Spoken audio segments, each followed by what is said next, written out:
इस वीडियो में recovery agent से हमने किस तरीके से बात की है और दोबारा उसका कॉल कुछ दिन के बाद आया है और कैसे हमने उसके बीच में कन्वर्जेशन किया है कि वो ये कह पड़ा कि आप पैसे नहीं दोगे और मैं आपसे बात नहीं कर पाऊँगा, आप मुझे माफ़ कर दो। आइए सुनते हैं इस वीडियो में किस किस तरीके की बातें हुई हैं और कैसे आप बात करके अपने इस अधिकारों की लड़ाई लड़ सकते हैं और अपने अधिकार छीन सकते हैं। रंजन जी, जी टेस्टिंग से जी हमारी आपसे तो बातचीत हो रखी है सर। आप तो अपडेट नहीं कर रहे थे सर, क्या अपडेट किया बताइए। याद आया सर, मैं आपको बता दूं 5 तारीख को आपसे हमारी बातचीत हुई थी। 5 तारीख को बात हुई थी। हाँ जी, इसी टाइम बिल्कुल सेम टाइम यही था 5:58। चलिए कोई नहीं, बात कर लेते हैं। कोई नहीं, बात करने में आपसे तो बहुत अच्छा लगा सर। जो रेफरेंस आईडी है, एक सेकंड, रेफरेंस आईडी है क्यों? पेमेंट इसकी आ गई, मतलब पेमेंट तो इसने कर दी है। जी सर बोलिए। हेलो। हाँ हाँ आपने एक बार अपना बैंक सर, स्टेटमेंट आप तो अपडेट किए थे, आप तो अपडेट किए थे सर। तो अभी फिर आपने दोबारा कॉल कर दिया। कम से कम मेरे नंबर को देख के तो आपको सोचना चाहिए था ना सर कि मैंने तो अपडेट कर रखा। सर मैंने तो अपडेट, जैसे मैंने अपडेट तो कर दिया, अच्छा। पर मेरे से जो सीनियर है उन्होंने नहीं किया, तो फिर रिटर्न कॉल बैक आ गया। ऑटो कॉल चलता रहता है ना सर। अच्छा, मैंने अपडेट कर एक बार अपने सीनियर से बात करा दो, कर अपने सीनियर से बात करा दो, क्या हो गया। सीनियर तो हमारे पास तो नहीं है सर, वो दूसरे ऑफिस में रहते हैं ना, वो अलग से हैंडल करते कहाँ है? हैं। कोटला मुबारकपुर। सर क्या अपडेट कराए थे उस दिन आपने? हमने तो यही बताया था कि कस्टमर वांट टू सेटलमेंट के लिए। सेटलमेंट के लिए तो सर कब तक सेटलमेंट करेंगे? सेटलमेंट अगर आप अच्छा पेपर देंगे तो दिसंबर के लास्ट डेट में करा दूंगा। हो जाएगी सर। आप बता दो, अमाउंट बता दो लगभग तो आपको कितना पता हो है ना जाएगा। सर, सेटलमेंट कराने के बाद सर दोबारा आप लोन नहीं ले सकते स्टेशन सर हमें वही चाहिए, हमें करना ही वही है। क्योंकि रंजन जी, क्योंकि जितनी कंपनियां है ना, जीजा फूफा बुआ दामाद बना के फ्री है, साली भी गिफ्ट में है, सरहज भी गिफ्ट है, साले भी गिफ्ट में है। इतना गिफ्ट दे दिया ना सर कि आज वो गिफ्ट हम वापस नहीं कर पा रहे। ना घर पे रखने की जगह बची, ना देने की वापस बची। तो अब यही रास्ता है कि ससुराल के रिश्ते खत्म करना है कि कोई चारा ही ना बचे। और ऑलरेडी करा चुके हैं 2-3 बार। जी सर, गूगल पे से पेमेंट। तो आपको क्या चाहिए सर? हमने तो बताया था आपको कि सेटलमेंट करना है, सेटलमेंट आप दे दो। और उससे पहले ये मुझे बता दो कि इसका क्या वेवर होगा, तो उतना मैं अरेंज कर लेता हूँ। मेरे पास 1 महीने टाइम है। अच्छा हाँ ठीक है सर, मैं बता देता हूँ, 1 सेकंड लाइन पर रहिए। राधे श्याम।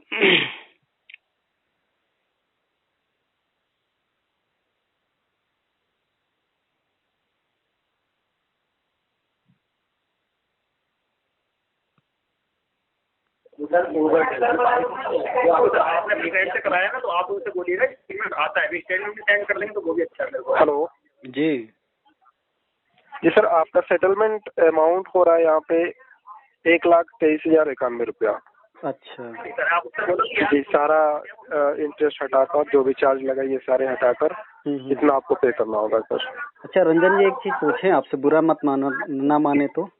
नहीं सर, आप जी गूगल पे के अंदर आपने कभी सेटलमेंट किया है आपने किसी कस्टमर का? स्टेटमेंट दे। अभी तो सेटलमेंट नहीं किया है मैंने। नहीं किया। क्या होता है कि सेटलमेंट एक ऐसी प्रक्रिया होती है कि जो कस्टमर के पास उस दिन से एक उसके लाइफ में एक ऐसा डेडलाइन, सिविल स्कोर का डेडलाइन ऐसी जाती है कि वो किसी भी एनबीएफसी, किसी भी बैंक से वो लोन नहीं ले पाएगा दोबारा इन फ्यूचर। तो सेटलमेंट एक तो ये फीस का ये बॉन्डेड हो जाता है कस्टमर किसी भी बैंक से ऑल ओवर इंडिया। और अगली बात ये होती है कि सेटलमेंट ये होता है कि जो अमाउंट होता है ना, उस अमाउंट पे वो 50% के आसपास मिनिमम हर एक बैंक, सारी बैंक है, इसके अकॉर्डिंग जाके कहीं सेटलमेंट करते हो। जो आप अमाउंट बता रहे हो ना मुझे, इतना तो मैं फोर क्लोज करूंगा तो ये हो जाएगा। फोर क्लोज करने का मतलब हमारा सिविल स्कोर थोड़ी ना डैमेज होगा। हाँ, तो वही चीज आपसे पूछा कि सेटलमेंट और फोर क्लोज दोनों में बहुत डिफरेंस होता है। फोर क्लोज का मतलब होता है कि हमने आपका प्रिंसिपल अमाउंट सारा दे दिया, आपने कुछ इंटरेस्ट लिया, बाकी सारा छोड़ के हमारा आपका हिसाब किताब क्लियर हो गया। सेटलमेंट का मतलब होता है प्रिंसिपल अमाउंट में भी बस बैंक और हमारे बीच में तीसरा आदमी आप बन करके समझौता करके इसको लेन देन खत्म करके अकाउंट को क्लोज करा देना। तो सर सेटलमेंट ये मैंने नहीं अभी होता है। जितना अमाउंट बताया ना, इससे कम हम नहीं कर सकते, चाहे आप कराइए या ना कराइए। नहीं तो अभी कराने का कोई फायदा नहीं, जी। इतना करने का मतलब है कि तो हम तो अपना अकाउंट पूरा चला सकते हैं ना। जी हाँ तो अभी वेट करो, जैसे मेरे पास इकट्ठा हो जाएगा वैसे मैं कर दूंगा। ठीक है, क्योंकि मल्टीपल डेप्थ है, आपको मैंने 5 तारीख को भी बताया था। यदि आप अपना मेल आईडी है वो भेजे तो मैं आपको जी आपका नंबर और सब कुछ बता दूंगा। जी जी, अब याद भी आ गया होगा। आवाज से आपके याद आ अरे गया, सर मैं क्योंकि आपकी पहली आवाज से ज्यादा उस दिन पहचान बोले, लिया सर।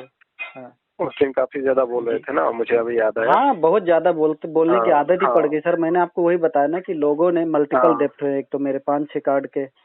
ठीक है, ठीक अब उन 5-6 लोगों ने मिल करके 10-10 15-15 बार मिल के सारे लोग कॉल कर रहे हैं, तब अंदाजा लगा लो कि दिन भर में कितना बोल रहा हूँ। मैं काम कम कर रहा हूँ, बातचीत ज्यादा कर रहा हूँ। जी जी, आप तो कमाने दे ही नहीं रहे कोई।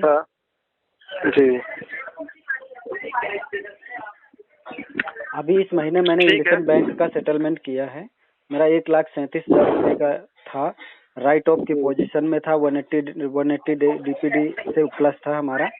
उसको मैंने करेक्ट 30,000 रुपये में सेटलमेंट किया। अब जो सेटलमेंट कर पाऊंगा वो नेक्स्ट मंथ ही दिसंबर में ही हो पाएगा, क्योंकि पैसे तो है नहीं, कहीं रखे तो है नहीं। ठीक है सर, तो जब आपको कराना हो ना तब हाँ। करा लीजिएगा। करा तो लेंगे सर, लेकिन इतनी तो मेहरबानी कर दो सर। आप तो देखो, कोई जी। कहता है कि हम घर पे विजिट भेज रहे हैं, कोई कहता है कि हम पुलिस भेज रहे हैं, कुछ ना कुछ करने की बातें करते हैं। लेकिन कम से कम इसमें एक चीज ये तो करा दो कि दिन भर में चलो 1 बार 2 बार कॉल आ गई तो आ गई, दिन भर में जब याद आ जाती है तभी कॉल आ जाती है, 10-10 12-12 बार कॉल आ जाती है। कोई इंसान को कहीं काम करने के लिए उसको फ्रीडम छोड़ोगे तब तो वो पैसा कलेक्ट करके इकट्ठा करके आपको देने की सोचेगा ना सर जल्दी। आप घर बैठे रहोगे तो कैसे होगा सर? हम घर नहीं बैठे हुए, हम तो सुनो, हम घर नहीं बैठे हैं। डिस्टर्ब नहीं कर रहे ना, रोक थोड़े रहे हैं। नहीं, आप हमारा रोक तो नहीं काम रहे। ये यदि पेमेंट नहीं कीजिएगा सर। हाँ। देखिए, पेमेंट नहीं कीजिएगा तो कॉल जाएगा ही सर, इसमें हम क्या कर सकते हैं, आप ही बताइए। जाएगा तो एक ह्यूमन नेचर है, एक ह्यूमन नेचर से मैं आपको एक बात पूछ रहा हूँ। यदि आप अपनी जगह ड्यूटी कर रहे हैं तो आपसे बात करने के लिए सॉरी सर, माफ कीजिएगा। आपको जब सेटलमेंट कराना होगा आप कराइएगा। नहीं, हमसे बात कर ही नहीं पाएंगे कोई, क्योंकि जेन्युइन बात तो करते नहीं ना। मैं आपसे वैसे पिछली बार भी पूछा था कि जब कोई इंसान कहीं ड्यूटी कर रहा है उसको तुम करने नहीं दोगे तो कमा के क्या देगा? जी, मुझे पता है, आपके बात से लग रहा है कि आप ड्यूटी भी नहीं करते होंगे, इतना फुर्सत नहीं होती है बात करने के लिए। नहीं कर पा रहा हूँ ना। सुनो रंजन जी, एक फोन मत काटना, आधा मिनट तो बात सुन लो। आप लोगों के फोन की वजह से जहाँ भी ड्यूटी करता हूँ ना, वो ड्यूटी करने नहीं देते, कहते कि भैया तुम्हारे तो कॉल ही इतने आते हैं, तुम काम क्या करोगे? पेमेंट तो कीजिए, पेमेंट कीजिएगा तो मैं कर तो रहा हूँ। 35,000 रुपये में सेटलमेंट कर रहा हूँ क्लोज। 35,000 क्या होती है सर? आप 35,000 पैसा होता है और क्या होता है? सेटलमेंट की बात करते हैं सर। सेटलमेंट क्या होता है? सेटलमेंट की नहीं होता है ना सर आपसे। 10,000 कीजिए ना। जब हमें सेटलमेंट करना है तो EMI दे करके अपनी पैसे और अपने डीपीडी बच्चों में क्यों डाल? आपसे हो नहीं पाएगी, केवल आप बात करने के लिए बैठे हैं सर। आपसे हो नहीं पाएगा तो इसको क्लोज करा दो ना सर। जब मेरे से आपने जजमेंट दे दिया है रंजन जी, नहीं रही आपसे। जब आप जजमेंट दे दिया रंजन जी, इसको क्लोज करा दो ना। बैठे हैं, आप काम करते ही नहीं है, आप खाली बैठे हैं, बात करने के लिए केवल बैठे हैं बस। अरे रंजन जी, जब आपने जजमेंट दे दिया है, आपने भविष्यवाणी मेरी पढ़ ली, तो इसको क्लोज कर दो ना अकाउंट को। बोल दो वो नहीं दे सकता, वो काम नहीं करता है, वो बात करता है। क्लोज कर दो इसका। हो जाएगी, सब हो जाएगी। चलिए ठीक है, रखते हैं सर। आप कराना हो तो करा दीजिए। धन्यवाद जी, मैं तो दे रहा हूँ 30।